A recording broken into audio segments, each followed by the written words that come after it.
You're listening to The Globalist, first broadcast on the 10th of April 2025 on Monocle Radio.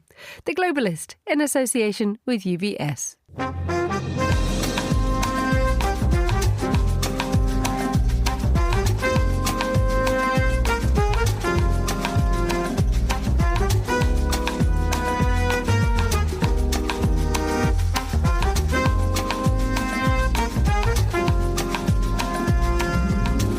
Live from London, this is The Globalist with me, Emma Nelson. A very warm welcome to today's programme. Coming up, a 90-day pause on tariffs. Donald Trump rows back. Well, I thought that people were jumping a little bit out of line. They were getting yippy, they were getting a little bit yippy, a little bit afraid. We'll have the latest on a respite for some, but an intensification of the trade war with China. Also ahead in the next 60 minutes. The key message to Donald Trump is Germany is back on track. The shape of Germany's coalition emerges, but will it be enough to rescue the country's economy and shore up the continent's defences? Especially as Donald Trump threatens to take US troops out of Europe. We'll look at a fresh threat to the alliance. Plus, why do you ramp up your defence budget? It's because you're in a rather particular neighbourhood. Our editorial director, Tyler Brûlé, is in Greece and is sharing his thoughts on the Delphi Economic Forum. All that plus the newspapers and the culture news too, coming up on The Globalist, live from London.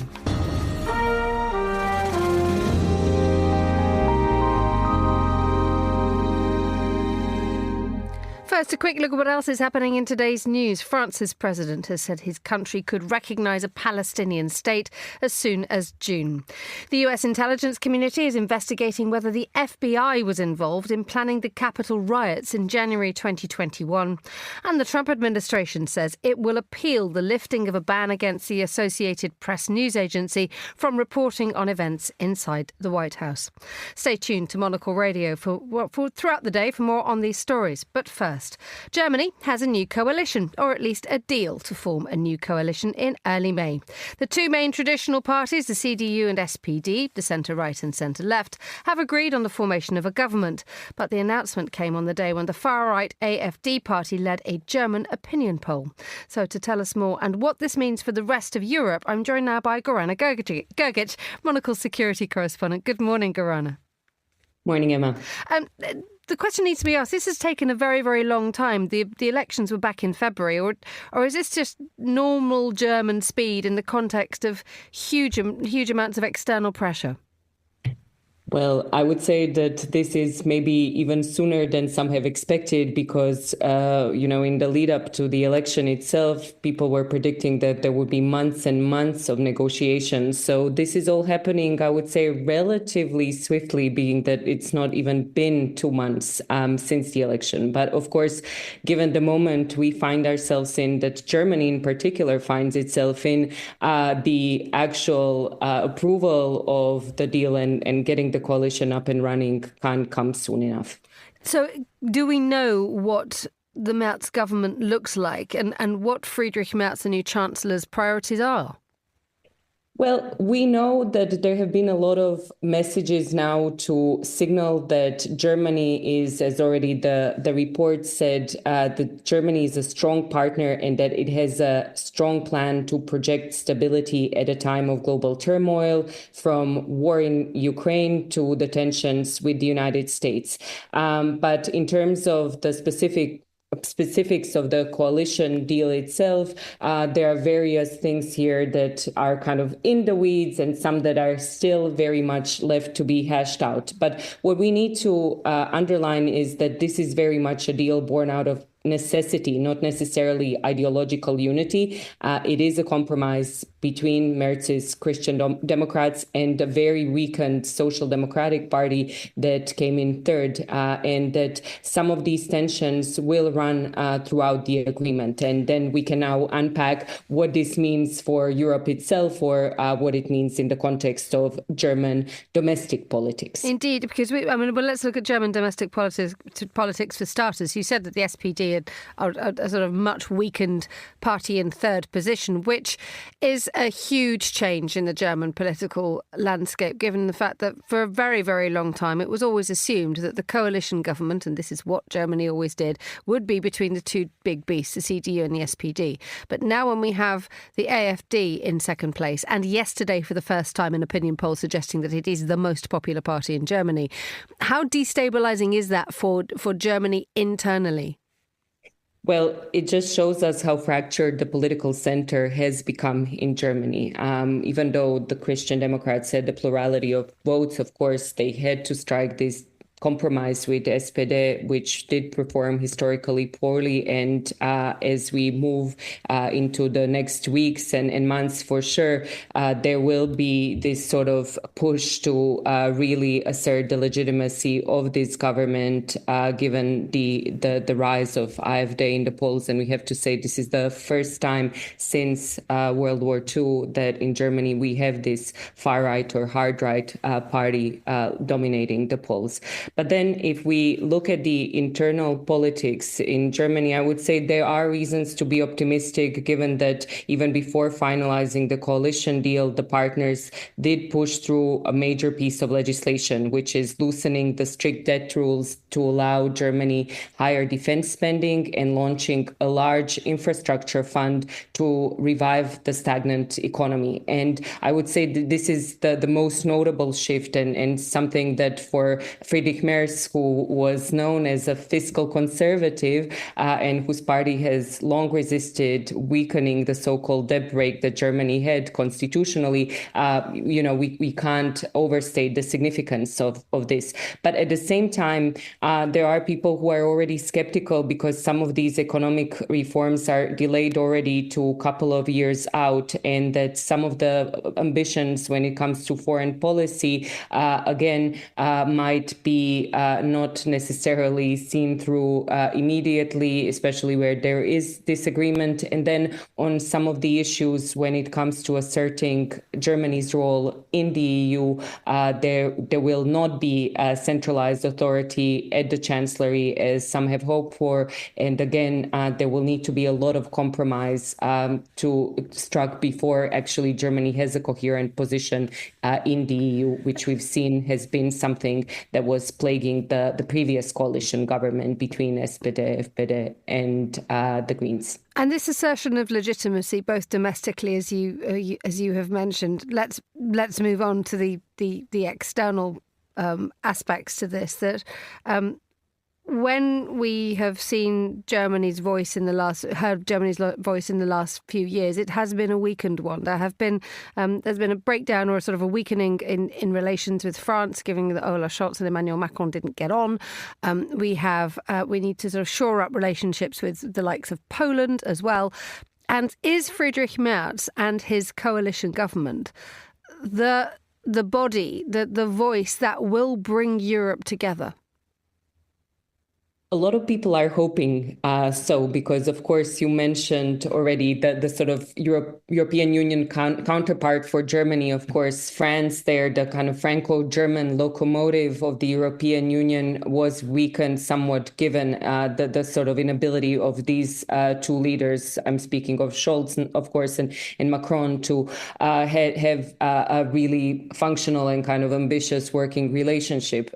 Friedrich Merz has made it clear that he wants Germany to play a more active and assertive role in Europe. He is a pro-EU, very much until now a committed transatlanticist as well. So he has even in this press conference said that he wants to reassert Germany as a strong partner in the EU. And in fact, he criticized in the campaign already his predecessor for being too passive in European affairs.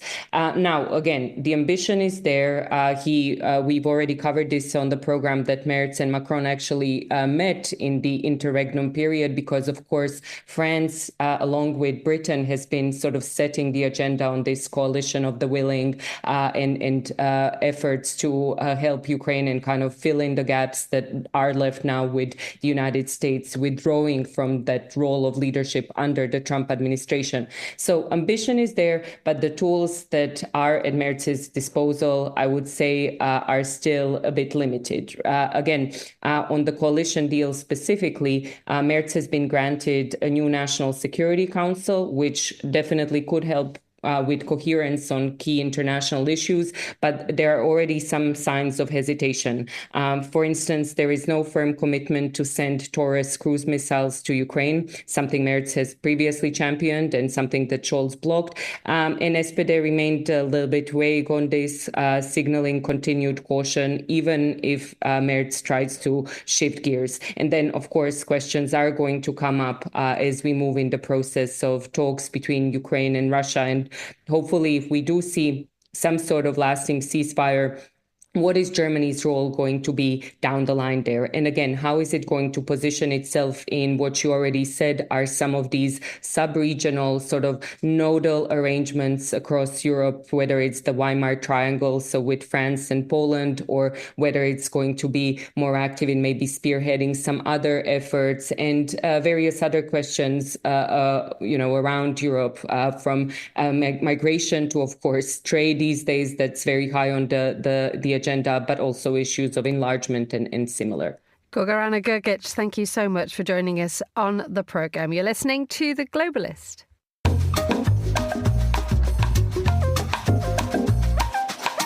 Now, it was in 1917 that the US made the step from neutrality to active military involvement in Europe's wars, joining France and the UK in the fight against Germany. Well, now the Trump administration has turned its wrecking ball attention to its military commitment to Europe. It is reportedly weighing up the possibility of withdrawing troops from the continent, and it's raised concerns about the increasingly aggressive stance the US is taking towards its allies. Well, I'm joined now by Monocle writer and researcher Julia Lassica. Very good morning to you. Good morning. You've just come back from visiting a US air base in Poland. Was there a sense that the clock was ticking here, or were people absolutely committed to staying there? They were committed. I think what they were expressing was this will to reassure us and reassure the local population that they wanted to stay. And that was one of the really interesting things. I sort of caught myself asking them, are you actually going to be here for a long time? And they were sort of coming out with bland, statements. Yes, we have this commitment to the Polish people, to the defence of Europe. We understand our responsibility, etc. And, they bring in mayors, they bring in to show people what's actually going on there and how they can very effectively defend the continent and Poland itself.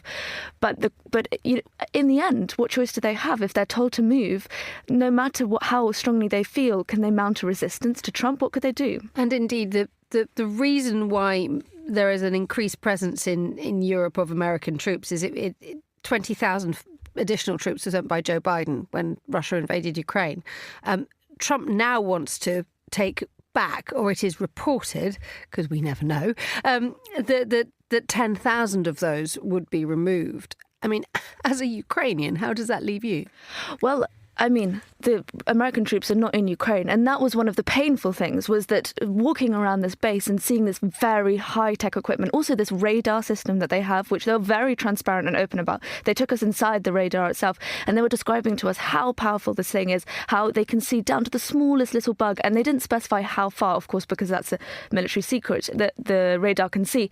But they were explaining basically how powerful it was. And it was very painful to look at it because you understood they have the equipment to shoot down ballistic missiles, even nuclear missiles, and they have this radar that can see God knows how far, and so they can see targets coming into Ukraine. They can see things travelling towards, children's playgrounds, hospitals, schools, etc., to destroy them, but they're not doing anything about it. So it was very painful to see, and I also thought, caught myself thinking, how will the Poles feel when perhaps this presence withdraws and they also feel naked against this aggression? And the idea then begs as to what Donald Trump's intentions are for Europe. I mean, we have seen very, very aggressive behaviour from a country which is, as far as we last checked, an absolute ally. We've seen tariffs on the way, although the pause button has been pressed on that one, a threat to the NATO allowance, and not least this cozying up to Russia. Yeah, I know. It's very disconcerting. And I think European allies, European nations are now trying to figure out, how do we approach Trump? Do we sort of cut him off now and say, OK, we'll be independent? I mean, I think that's very much Macron. That's very much France's line. And that's always been that sort of thing. And that's why they're in such a strong position now, because they're so independent of the US. But there are so many, like Poland, who so depend, who are so intermeshed with their defence with the Americans. And I was listening to Polish politicians and also the American troops here describing how close their relationship is. You know, Poland plugs in this gap, America plugs in that gap, and it's a sort of symbiotic relationship for the two. Julia Lassica, thank you so much for joining us in the studio. You're listening to The Globalist.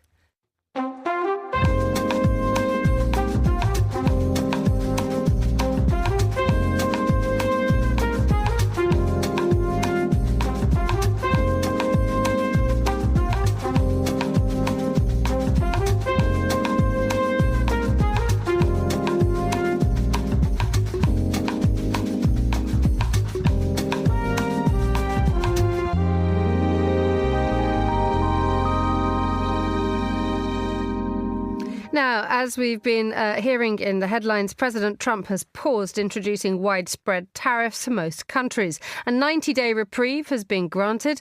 Donald Trump's announcement followed a third consecutive day of collapsing markets and fears around the global economy. Although as one exception, however, Trump doubled down on China, raising import duty even higher to 125%.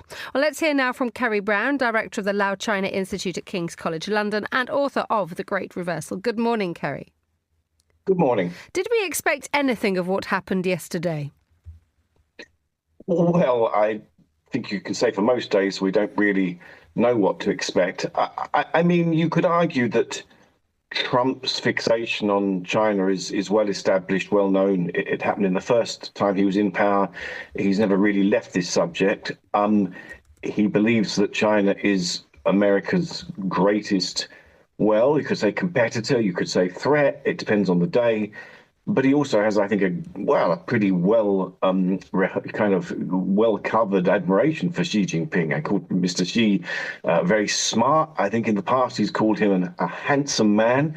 You know, there's a sort of strange kind of meeting of egos here. So I think that, you know, that China has been sort of singled out for particular treatment is almost a kind of form of flattery for China in a way, because it shows how much, regard Trump has for the threat that China ostensibly offers to the United States. And China has bitten back in the last 12 hours. It's now slapped retaliatory tariffs of 84% on US imports. So when you step back and you look at this, I mean, the numbers just keep growing and growing and growing. In the long term, this really does deepen a trade war between Beijing and Washington, doesn't it? Yes, I mean, it's part of a continuation of what's been going on really for, well, at least 7 or 8 years. I mean, the Chinese are very aware of the need to get away from America. They can't really very easily, but they have reduced their exports from, I think, 25% of their exports down to 15% to the United States. Their biggest trading partners now are in the ASEAN Asian group of countries, the 10 countries forming that. They have probably as many exports to the European market, and they also are developing in the global south, in Latin America, in Africa, and in the Middle East. So China is kind of definitely diversifying. It's also trying to be more reliant on its own technology. It's upped its expenditure on research and development to, I think, about $450 billion a year. It's 10% year-on-year increase. Not quite up to America, but getting there. And at the end of the day, it's also got an amazing number of STEM subject, science subject students every year graduating, way more than anywhere else, including India. So I think China is sort of ready for this. I don't think these figures, these vast figures we're seeing at the moment, of course, are remotely sustainable. There will probably have to be a negotiation. It depends if, both sides can find a way of saying that they come out of it best and that they haven't blinked. But apart from that, I think they're going to have to come to the table soon.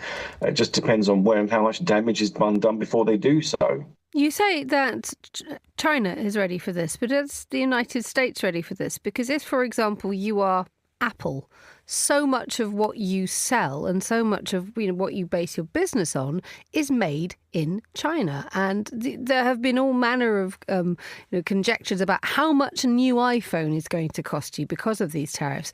There is a sense, isn't there, that these tariffs are actually just as damaging to America? Yes, I think America is really in a wishful thinking period at the moment. I mean, there is one China. In terms of logistics, infrastructure, human capital, and now technology, this is not a place you can very much avoid. And we're coming to a moment when China may produce technology that the outside world needs. It's going to be a very different world then.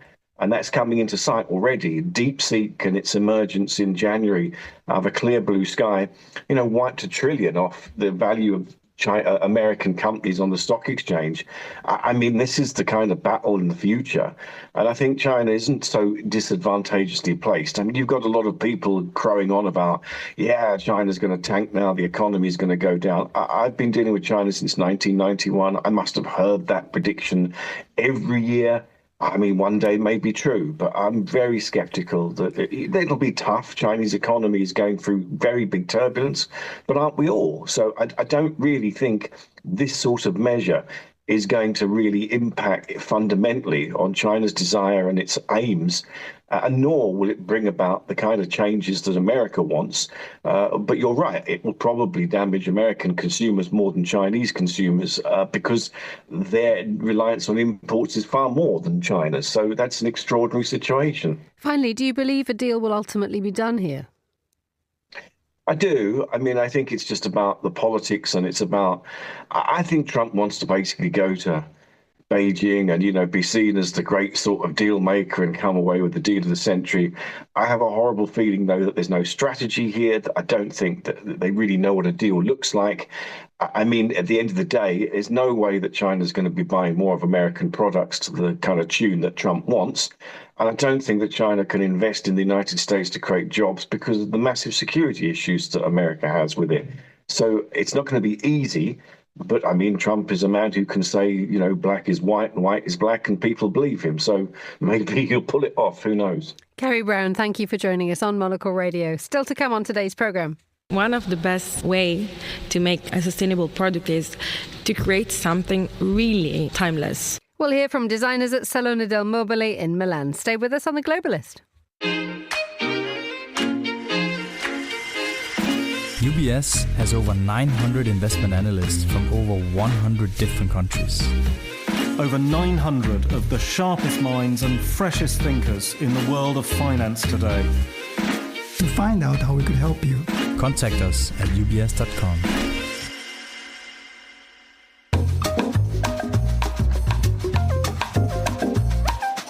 Let's continue with a look at today's newspapers. I'm delighted to say the political commentator and broadcaster and regular Monocle voice, Vincent McAviney, joins me around the table. Good morning, Vinny. Good morning. Feeling a little bit yippy? What word is that? I mean, it's a bit like a dog. You have a yappy dog. Yeah. It's someone just getting did he mean yappy and he said yippy? Is this another covfefe?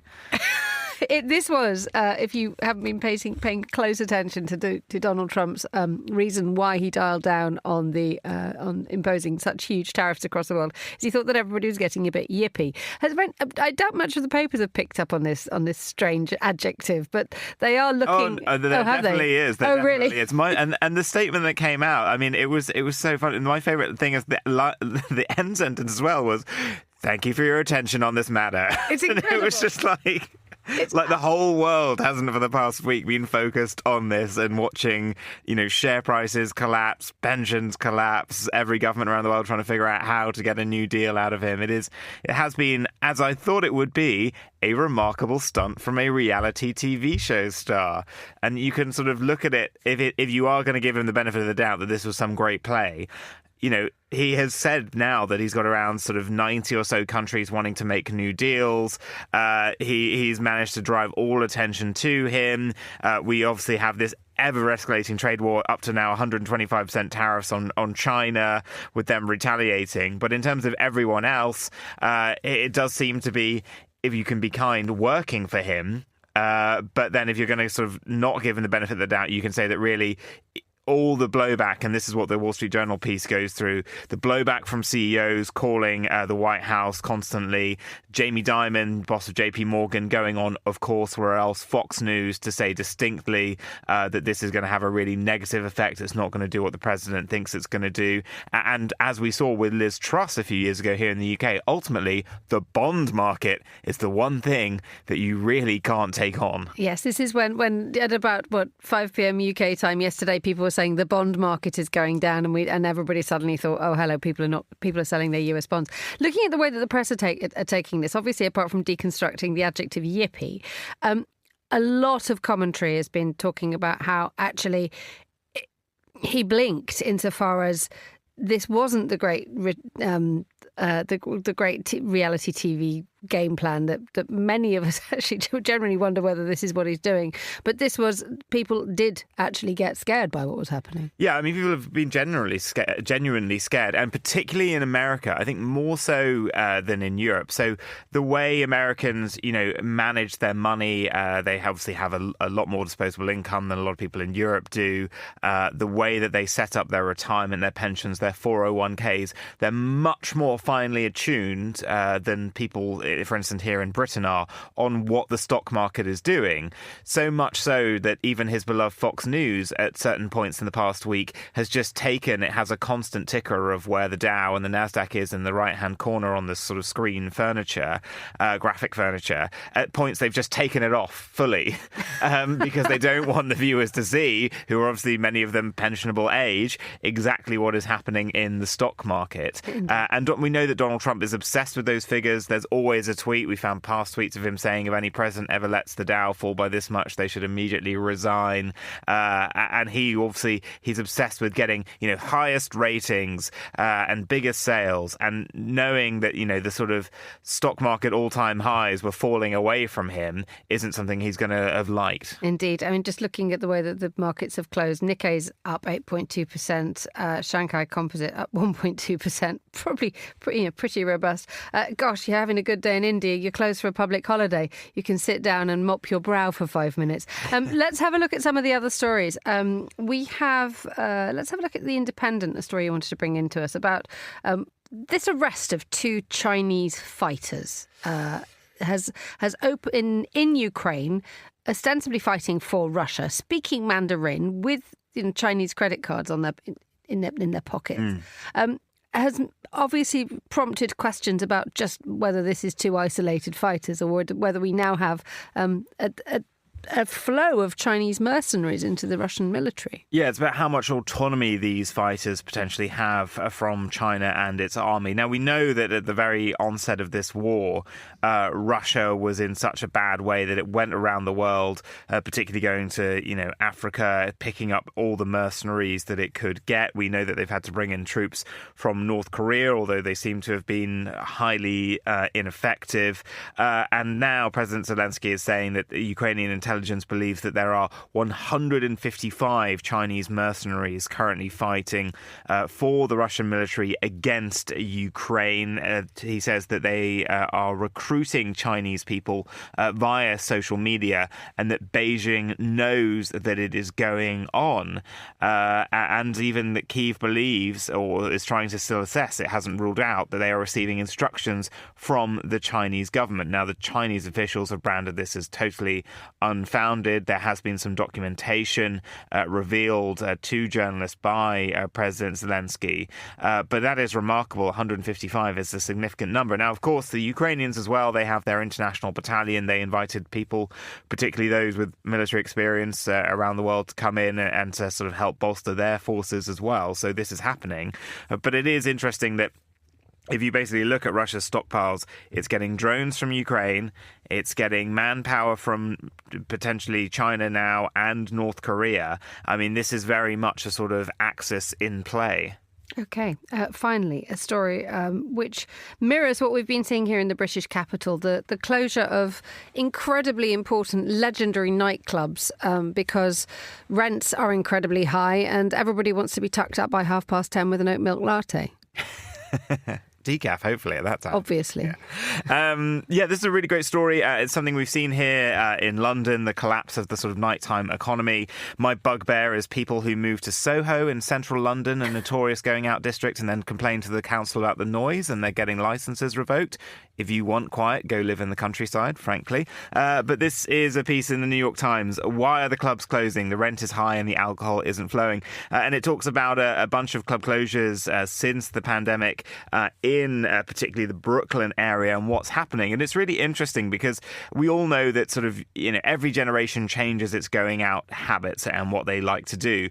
But there is, a change in the insurance market for clubs. Apparently plaintiff-friendly juries are now bringing in for liability restaurants and clubs which may have overserved alcohol if that person goes on to have then an alcohol-fueled injury from an attacker. So they're being drawn into litigation, which is raising the insurance prices.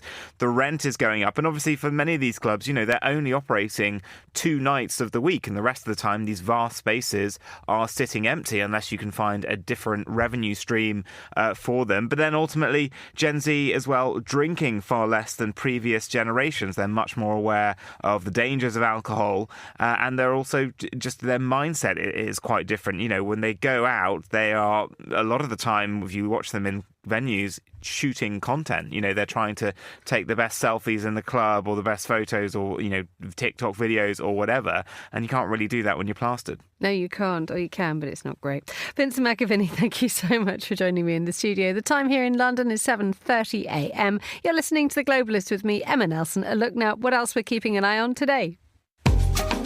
France's president has said that the country could recognise a Palestinian state as soon as June.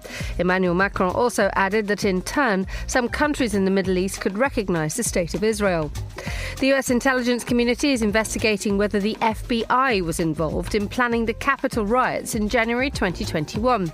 It's in response to a US Justice Department report released last year, which debunked claims by far-right conspiracy theorists who falsely claims that FBI operatives were secretly involved in the Capitol attack. And the Trump administration has said it will appeal the lifting of a ban against the Associated Press news agency from reporting on events inside the White House. A judge lifted the ban on the grounds that it violated the constitutional right to freedom of speech. AP says its access was limited after it refused to refer to the Gulf of Mexico as the Gulf of America. This is The Globalist. Stay tuned.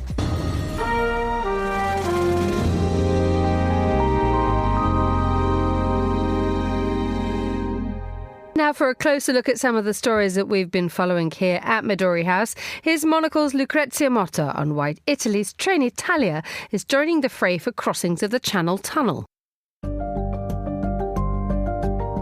Eurostar's 30-year monopoly over the Channel crossing could soon be coming to an end. Ferrovie dello Stato, FS, Italy's state-owned railway company, has announced plans to invest €1 billion to introduce a new high-speed rail service between London and Paris. On track to be launched by 2029, the service is a collaboration between FS and Spain's mobility firm Evolyn, as part of a joint effort to challenge Eurostar's dominance. Earlier this year, Gemini Trains and the Virgin Group had also shown an interest in launching their own cross-channel service. But if FS's timeline holds, it would be the first to do so. Ever since the European Union liberalized high-speed rail services nearly a decade ago, several companies have expanded their services across Europe, offering a viable, affordable substitute to air travel. The route connecting London to Paris is one of the few segments across the continent that remains without alternatives. Competing companies would be a boon for passengers. Perhaps Japan Railway fancy bringing some Shinkansen spirit to the channel too? That was Lucrezia Motta there. For more from Monocle's editors and correspondents, why not sign up for our free daily newsletter, The Monocle Minute, at monocle.com/minute.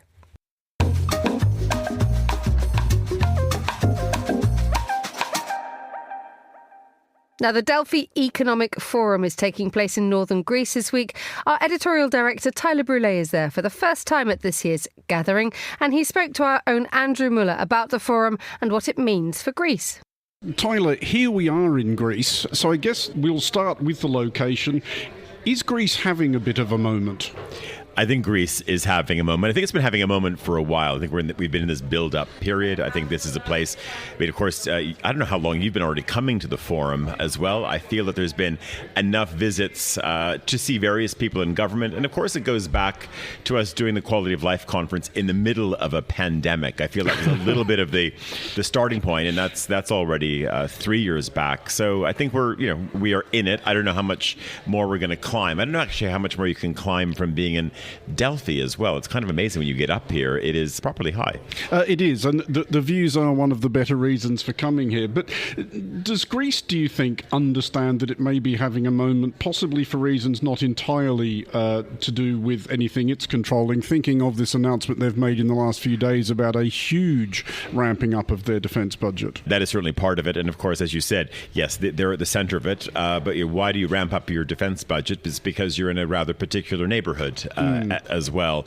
And that's going to be remarkable to see because on one side, you have, of course, potentially F-35s inbound. Of course, Greece has traditionally bought a lot from the US. But then you have the French. And the French have been in here rather thick. There's been, of course, a promise now of new frigates, which will also be built in Greece, not just built in France. Of course, they bought the Rafale fighter. I saw recently they also got a gift of a new government jet as well, supposedly because a DASA order didn't go so well. And then, of course, talking to, of course, many other people across Europe. So what's going to be fascinating to watch about this is, of course, where is that order book going to land? How much in Washington? And then how much with the Germans, with the French and others? But I think back to the core part of your question, it is in this moment partly because of the forces of the region. Some historical, we know, have been around for a while, but of course, we have a situation, of course, where we're watching, the tensions increase between Ankara and Jerusalem, Tel Aviv, what's going to happen there, and then the role that potentially Athens plays within all of this as well. Is Greece the kind of country, do we think, though, that should be playing a greater role on the world stage? Because on the one hand, in terms of its population, it is a very small country. It's only 10 million people, and it could hide behind that if it felt like doing that. But also it projects itself enormously, controlling a fifth of the world's maritime commercial fleet. And of course, it has that colossal diaspora and, incalculable cultural footprint. Yeah, well, I think your point, and this is one that you made in your column recently, we know about the legacy of Greek shipping, but when you come back to that number, 1/5, I think, in modern terms today, when you're not really sure, okay, we see ships flagged in one place, we see vessels, of course, made in all corners of the world, but then you actually see these families that are still controlling this. And it was brought to mind actually over dinner in Athens the other night, just when you think about geopolitics, when you think about the flow of world trade, how important the Greeks are. Because I think we still have this sort of Onassis, we think about the Niarchoses, etc. But actually, this is playing out in real time. And it doesn't matter what sector you look at, Andrew. We can be talking about the movement of new cars going from, factories in South Korea having to make their way to European showrooms or to the US.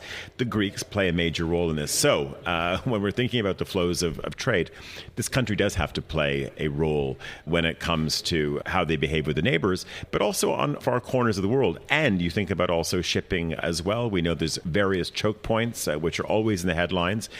Does Greece start to also project itself? We see a lot of countries wanting to become blue water navies. And do we now see that Greece will have to start to project itself also further in the world potentially? I know you've come here from Salone del Mobile in Milan, and I'm sure there was a lot of conversation at that about what the future of global trade is going to look like. Between that and being in Athens, this global trade hub, are you getting any sense yet of how people are starting to think about what happens if we have to adjust to trading around or without the United States?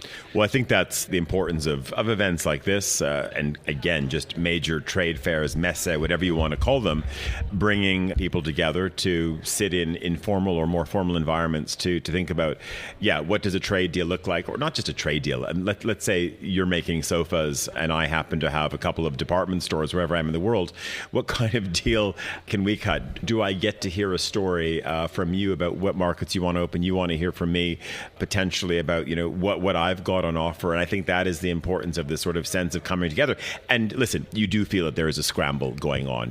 This idea that if people could sort of rely on a lot of condominiums being built in Miami right now and being able to sort of supply, the right dining room sets, well, that might still be part of it. There might still be enough stock still sitting in the US, who knows? But I think you're going to see an emphasis elsewhere. And just coming off the back of Salone, how much are people, going to be focusing on the Gulf? When we look at the boom, Andrew, that is happening along the Red Sea, once upon a time, you might have, of course, been relying on, developments in California, new towers going up in Dallas. Again, listen, there's still going to be people who are going to want to procure things from Italian or German or French brands, but those companies also have to look elsewhere, and you feel that scramble is on. And just finally, returning to the event we're at, aside from the views, what are you most looking forward to? I'm most looking forward to when they renovate this place that I can get my hands on some of this furniture. I was just saying to our producer Anita on the way in, there was this beautiful time in Greece when the government got behind a lot of hotel construction, and we've documented it in the past as well. I'm feeling we should do it again, that there is, we talk about a little bit later, I'll be talking to the Minister of Tourism about authenticity. And this, what I love about this property, it's the first time I've been here, is just all of this great 60s furniture. So on one side, I would love if there was going to be a sale, but I hope it doesn't go anywhere either, because this is what people are looking for. It would be sort of a tragedy if someone had been to Salone right now and said, let's get the latest from a big brand in northern Italy. I think they should stick to what they have. And that was our editorial director, Tyler Brûlé, talking to Andrew Muller at the Delphi Economic Forum. You're listening to Monocle Radio.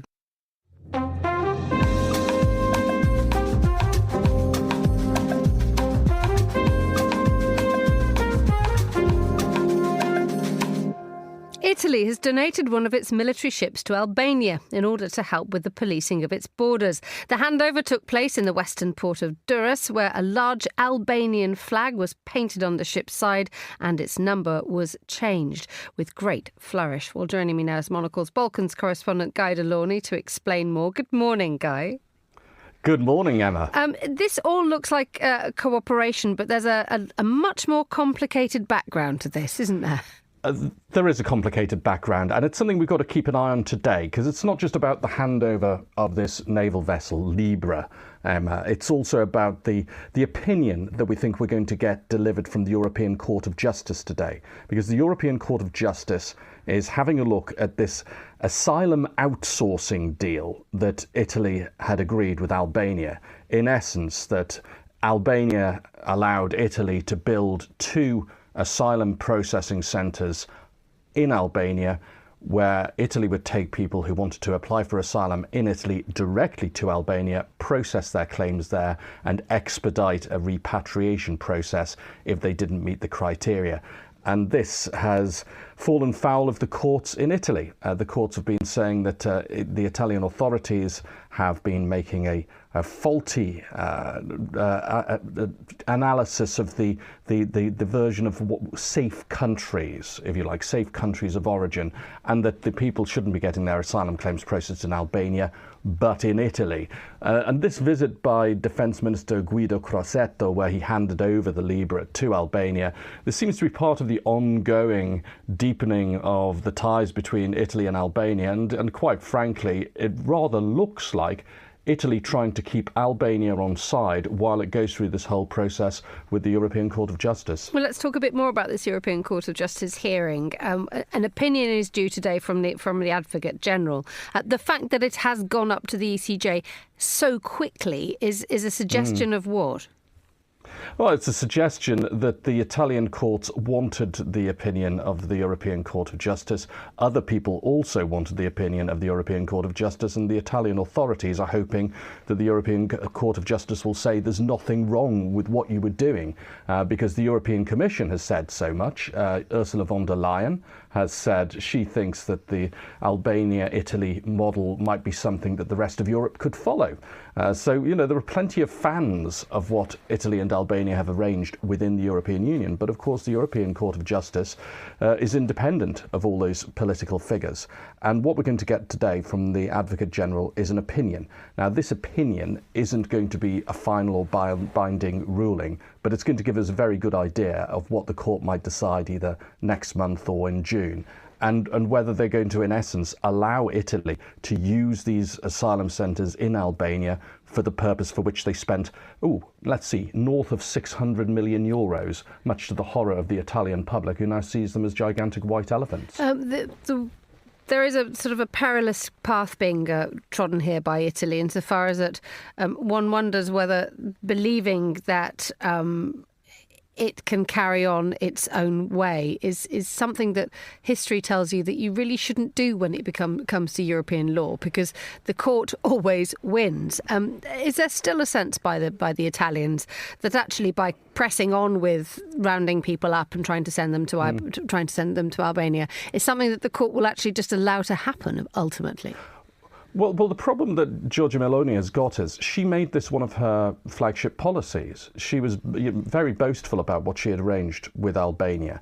For Albania, the deal's quite low risk in a way. They've got to, and in fact, it's a good thing for Albania in many senses. Edi Rama, the Prime Minister of Albania, has talked about how he wouldn't do this for any country other than Albania. So when you've heard other countries, say, for example, like the United Kingdom, talking about the possibility of outsourcing its own asylum or repatriation centres to countries in the Western Balkans, Mr. Rama has been quite firm that, no, we are not going to be some sort of outsourcing operation for the rest of Europe. This is a special deal only for Italy. And he's reaping the benefits of that right now with this transfer of this naval vessel. And there was also a deal signed for the development of shipyards in Albania as well. So these are significant things for Albania and for Mr. Rama, who's got a parliamentary election coming up next month. For Italy, on the other hand, this hasn't been good at all. It was hoping that it could have a very high-profile policy put in place which would, let's face it, please the base of Giorgia Meloni's party. That's what she was very much after. And it hasn't worked out at all, and it's horrified the rest of the public who see it as a massive waste of money. So what they're doing now, Emma, is they're trying to repurpose these centres in Albania as purely detention and repatriation centres. So they're not going to be asylum processing centres anymore. They've passed a decree in the past week or so saying, OK, we can just use these as detention and repatriation centres.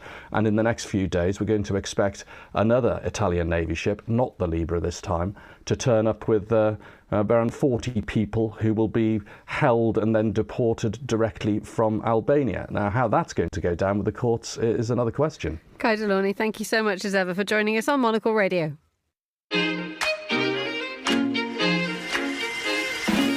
UBS is a global financial services firm with over 150 years of heritage.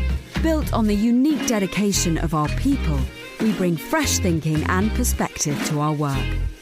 We know that it takes a marriage of intelligence and heart to create lasting value for our clients. It's about having the right ideas, of course, but also about having one of the most accomplished systems and an unrivaled network of global experts. That's why at UBS, we pride ourselves on thinking smarter to make a real difference. Tune in to The Bulletin with UBS every week for the latest insights and opinions from UBS all around the world.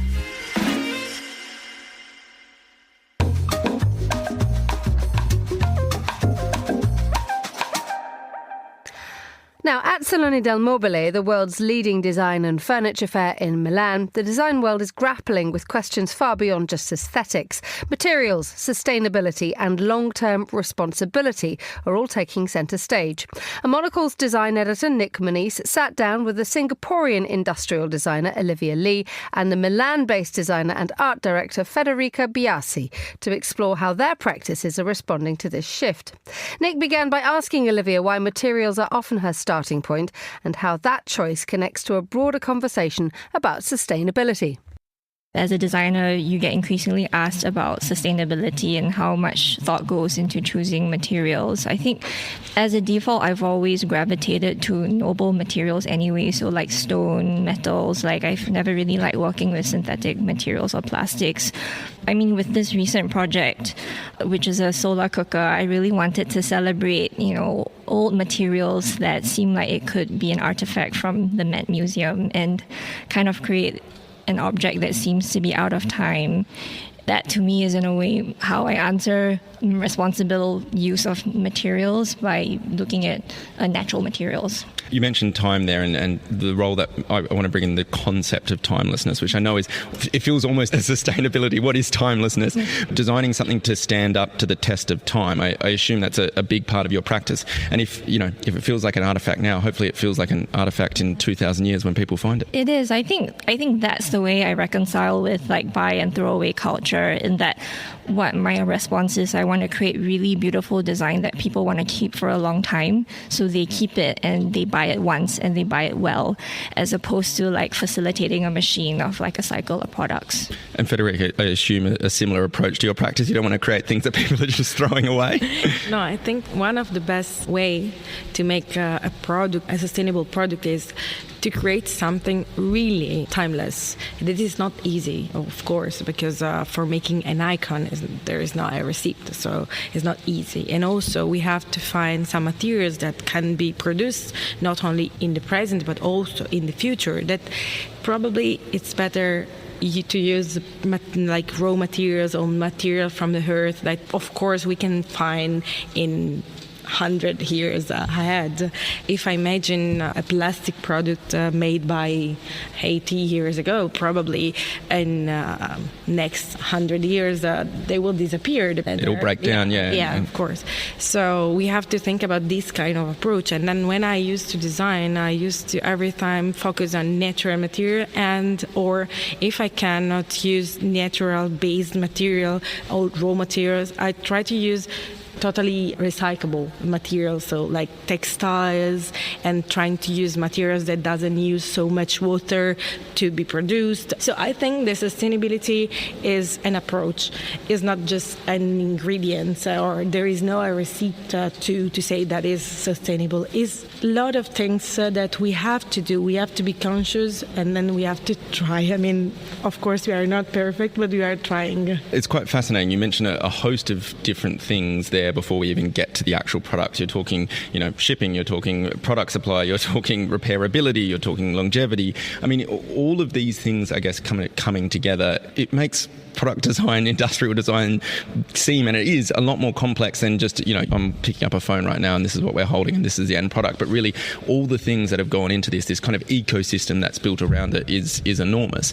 When you're thinking about, I guess, making products, are you thinking about, you have to kind of think beyond this, yes? You're thinking beyond the actual use. There's more to it than just, hey, this phone's got to be able to make phone calls and play music. At least for me, with the kind of conversations that I'm having with clients and brands these days, we do really think about what happens to the project after the project is done. And kind of, I think the tricky thing is like designers being to assert themselves in these conversations at the earlier start, and to even have that influence with clients to say, can we have a conversation about where things are going? So, I try to eke that out now with my stronger relationships with clients. Like, what can we do with this after the project is over? Can we think about second life? And actually build that in from the very beginning as opposed to an afterthought. So I really want to only do a few really good, well thought out projects than a lot of projects. So it's that consideration that's needed to make something. We've talked, I feel like, a lot around products. We've talked about everything that kind of goes into it. But I want to put the question to you both. How can a product improve our lives? How can something that's well designed, well considered, really elevate our everyday? Design is so broad, like from like urban design to social design to experience design to apps. Like design is everywhere. And if you want to talk about something as what's on your phone, like the way UI and UX is designed to push you into certain behaviors and make certain choices. Like, so design can making me stressed. Yeah, it can be for your good every day or for your bad every day.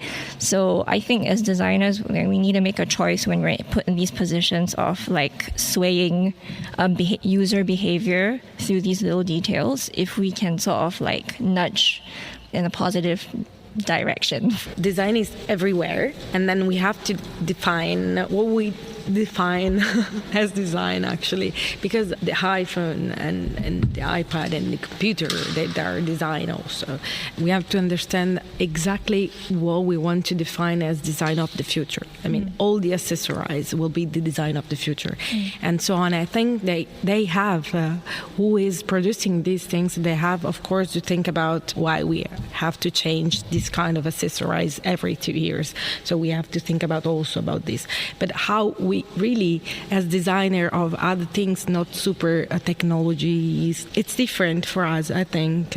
We can do something for the future, but it's not in the same thing. So about the sustainability, I think we have to go really near to the people and understanding with them what we can really do for the future. So trying to convince the people to get more sustainable, but with other kind of things. Let's maybe zero it in a little bit more onto both of you personally. I mean, what are your priorities? What's on your agenda for the coming months and years? How do you want to be a designer that builds a better world? Let's think about the scale of what we can affect change through our own discipline and practice. I think for me, as an industrial designer, but also a scenographer, the kind of work I do, it goes from dreamlike, set design for amazing brands to very pragmatic industrial design solutions for hardware or augmented reality headsets. So within this domain, let me try to comment on how design can improve daily lives. So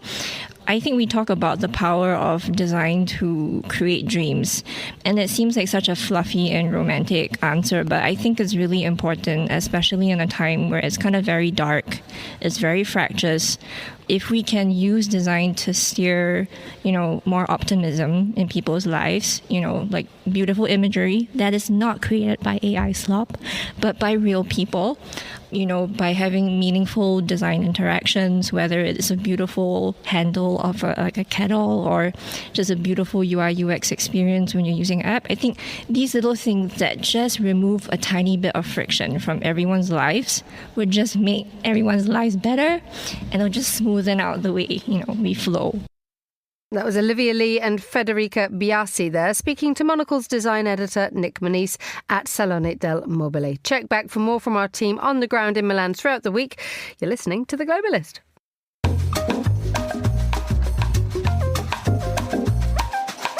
Time now for a look at culture news.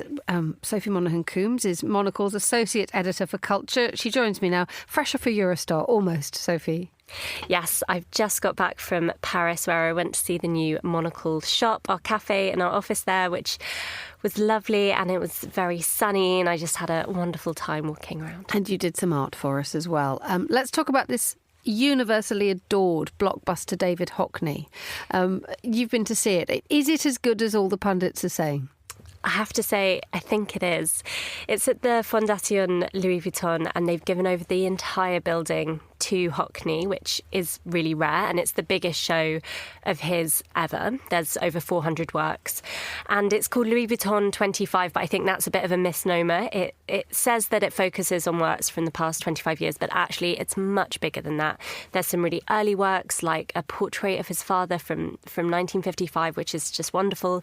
There's the very famous LA paintings of the 1960s, the double portraits, landscapes. There's everything in there, and I wasn't expecting to love it as much as I did, really. And what is it that is so special about this? I mean, you say it's a huge representation of Hockney's work. So is it the overall impression that you get of a man who has seen pretty much every single art movement since the mid-century of the 20th century up until the last couple of weeks?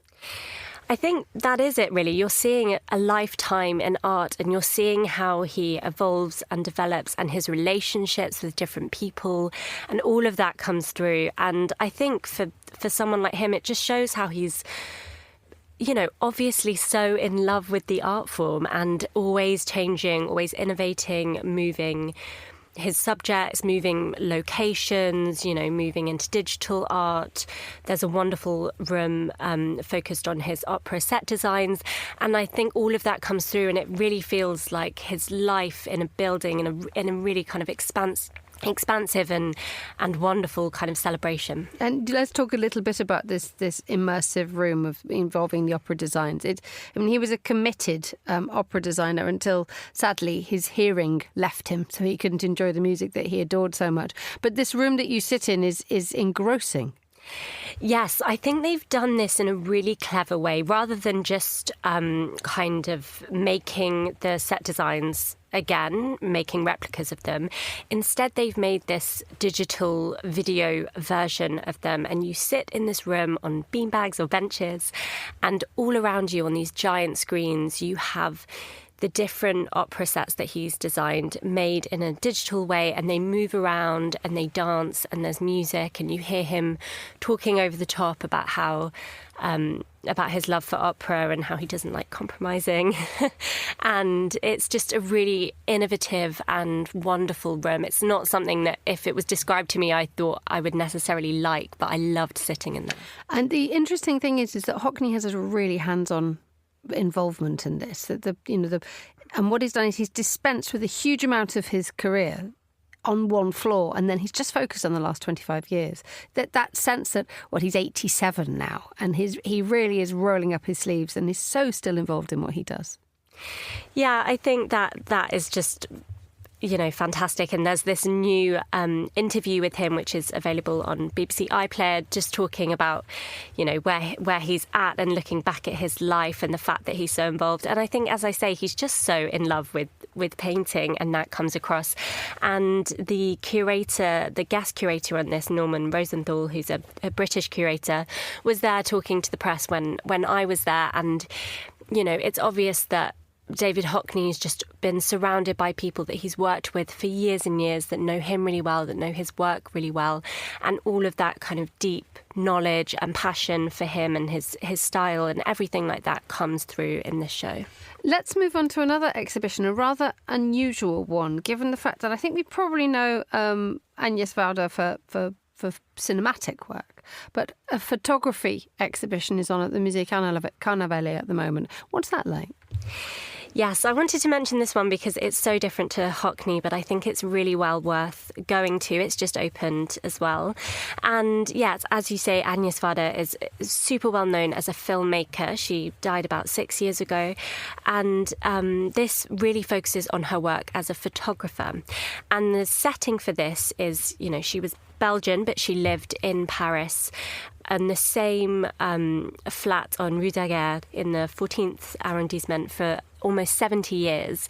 And there she had this courtyard which became the setting and the backdrop for a lot of her work. She, made this space into a shooting studio. It was where she had a kind of development laboratory and where she held little exhibitions and used it as a setting for films. So it's kind of focused around this flat in particular.